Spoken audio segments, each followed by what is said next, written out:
Robert Gates, the American Secretary of Defense, has a fascinating background. He served no less than 8 American presidents, and he certainly, right now, he's the only Secretary of Defense to have served both a Republican administration first and then a Democratic one.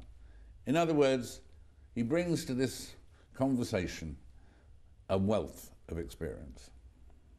Mr. Secretary, thank you very much for being with us. My pleasure. Tell me, as you look at the world today, as compared with when you, for instance, joined the CIA in, what, 1966, something like that, is the world today, as you see it, is it more dangerous than it was in the midst of the Cold War, or is it safer? I actually think it's more dangerous. During the Cold War, the threat was always there of a nuclear cataclysm.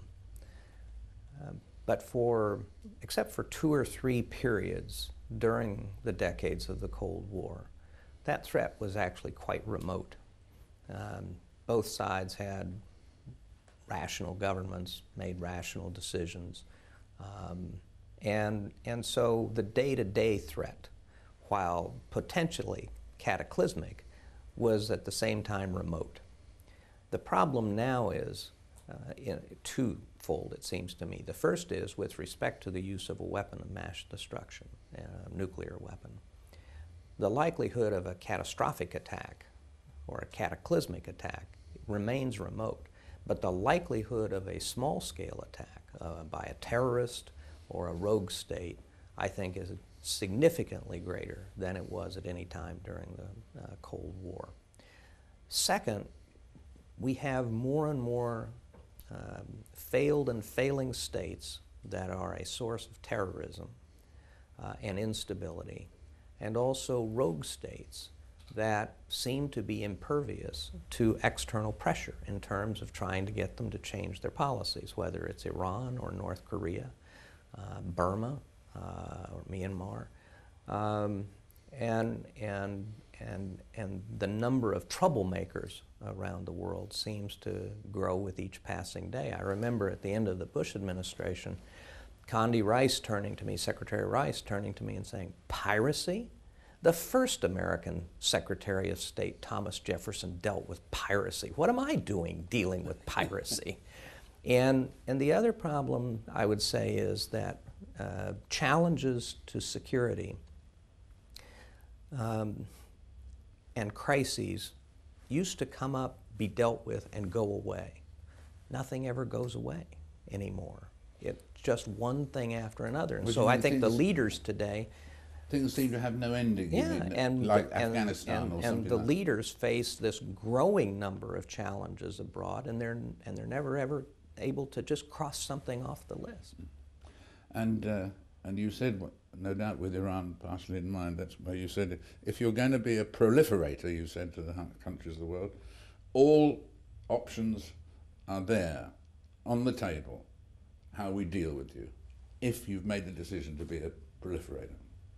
That's correct, and it is under the new nuclear posture review that the President has approved and we issued a couple of months ago, that if you're not a party to the Non-Proliferation Treaty, and if you insist on flouting the will of the international community, then there are basically no strictures except our own judgment in terms of what we might be willing to do to deal with the problem.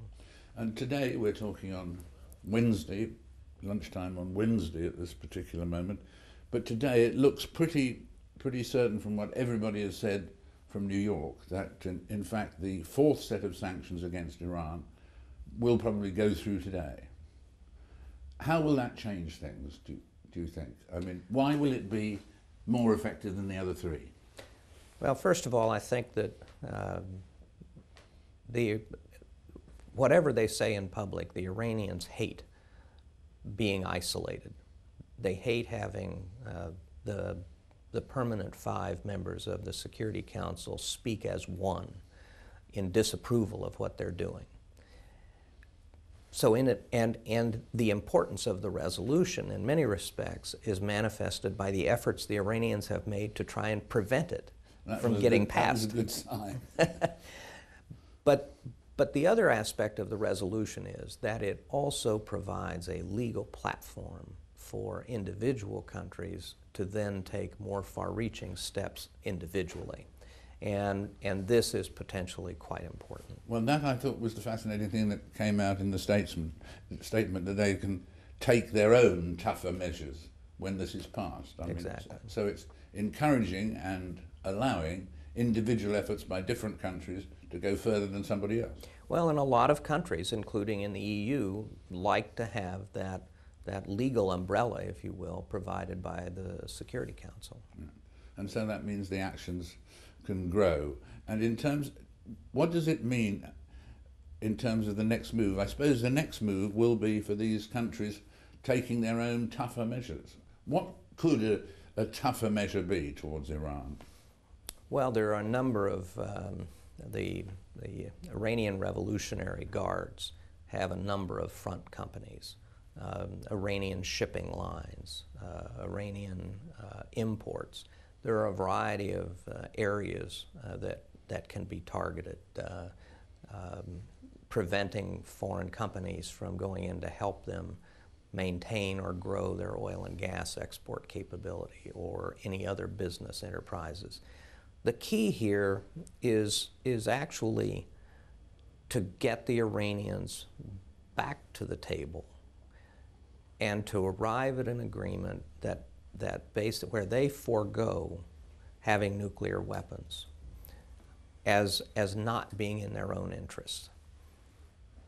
That's really the objective that we're seeking here. That's the aim. It is essential at the end of the day for the Iranians to decide that having a nuclear weapon is not in their interest, and that the consequences of proliferation, the risk of conflict, that all of these things are real dangers to Iran itself. And the purpose of these economic pressures is simply to try and bring enough pressure to bear, along with the diplomatic opening at the other side. I mean, all the countries, including the United States, are prepared to accept an Iranian civil nuclear program that is adequately monitored by the IAEA. So this is really a process in trying to get these guys to understand what their own best interest is. And if you are looking ahead, would you expect good news of non-proliferation to come first from Iran or North Korea? Well, that's a tough question. That will be if there is a difference in time, I suspect it will be a nanosecond. A nanosecond, yes, indeed. And in terms of the subject you were mentioning earlier on, of the way issues, disputes and so on continue and go on and don't have a finite end and so on, and we mentioned Afghanistan. I mean, that is absolutely, looking at the subject of Afghanistan, that is absolutely the nightmare, really, in a way, that it could go on and on and on. This is where I think the President's decision to say we will begin a process of transitioning in July of 2011 was actually very important. There was a lot of controversy about it, but it really sends the message to the Afghans, to the Afghan government in particular, that they have to take ownership of the war in their own country, that this is their war and we are helping them.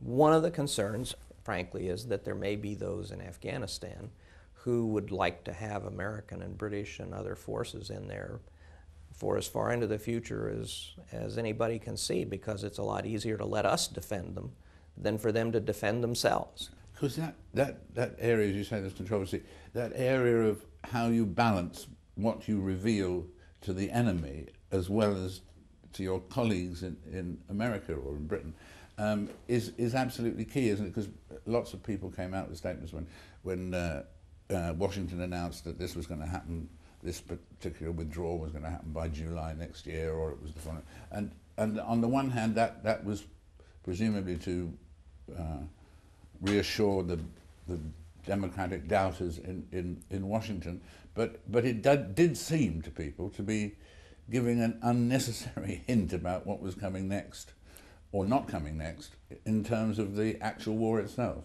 Well, I obviously got this question in a number of hearings. And I said, so what are the Taliban going to do? Just go into hiding for a year and a half? That would be welcome. Give us the leg up for a year and a half. I don't see them backing off in terms of the fight. The other aspect of this is the president didn't say anything about how long that transition would take, how long it would take to draw down our forces. After all, we will have 150,000 coalition forces in Afghanistan when this plus-up is completed. This is a significant force, and if you add to it the Afghan forces, it's a substantial force to take on the Taliban. The thing to remember about the Taliban is they are by and large hated inside Afghanistan. All the polling, all of the evidence we have suggests that somewhere in the neighborhood of only 10% of Afghans want to see the Taliban come back. It is their ability to intimidate, to assassinate, and to wreak havoc on civil programs that gives them the influence and the sway that they have. So these added forces, particularly over a period of a year and a half, 2 years, 3 years, are going to provide the security in a lot of these places that allow the Afghans themselves to fight back. And in terms of looking ahead, can you foresee the day when the government of Afghanistan has 3 or 4 quite senior former members of the Taliban in the government? I think that all of us believe that some kind of a political settlement or outcome is the way this conflict will finally come to an end. The key is, for us, is that reconciliation take place on the terms posited by the Afghan government. The Taliban has to disavow any kind of relationship with al-Qaeda. They have to put down their weapons and stop resisting government forces, and they have to behave under the terms of the Afghan constitution. And if they are those who are willing to do that, I think could be a part of a government. I said a year or more ago that the Taliban have become a part of the political fabric of Afghanistan, and we must not try and establish for ourselves the goal of eliminating every last member of the Taliban. That's an impossible goal for us. So the question is to change to turn the momentum against them, deny them areas of control, and degrade their capabilities to the point where the Afghans can handle it. You said once that, in fact, that the reconciliation at senior levels is unlikely with the Taliban until the Taliban realize that they're not going to win. That will be the cause of a possible change in the Taliban position. I think the point of inflection comes when they see that the momentum has shifted and that the tide is turned against them. This won't wait until there's a defeat, a complete defeat. I think that the politics will come to bear at some point. My hope is over the course of the next year to 18 months. That's an excitingly short figure, really. Well, we'll hope. Hope is obviously a vital factor. Hope is the key word. is the key factor.